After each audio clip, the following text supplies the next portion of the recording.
দিনটা ছিল বৃহস্পতিবার। এদিনকে আমার ছুটি ছিল। নর্মালি আমার ফ্রাইডে ছুটি হয়, বাট আমাদের এক কলিগ সে ছুটিতে গেছে, সে কারণে আমাকে শুক্রবার দিন ডিউটি করতে হবে, আর বৃহস্পতিবার দিন আমার তাই ছুটি ছিল।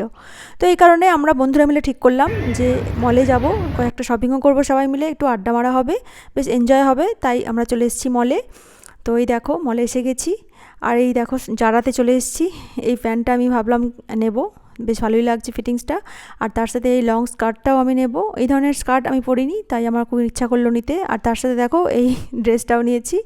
এই ড্রেসটাও ভীষণ লাইট ওয়েট, খুব ভালো লেগেছে আমার। আর এটাও আমি ট্রাই করলাম এই টি শার্টটা, বাট আমি এটা নিইনি। তো এই দেখো শপিং হয়ে গেছে, এখন বন্ধুরা মিলে এবার যাব খেতে। এই দেখো সবাই মিলে গল্প করছি আমরা। এরপর আমরা কয়েকটা ছবিও তুলেছি। আমার মনে হয় যারা বন্ধুরা মিলে ঘুরতে যাও তাদের কাছে এটা একটা বিশাল ইম্পর্টেন্ট পার্ট, ছবি তোলা সবাই মিলে, কি তাই না বলো? তো যাই হোক, এখন চলে এসেছি আমরা ফুড কোর্টে। এবার সবাই মিলে আমরা যে যার মতন খাবার খাবো। আমার ইচ্ছে ছিল আমি অ্যাভোকাডো মিল্কশেক নেব,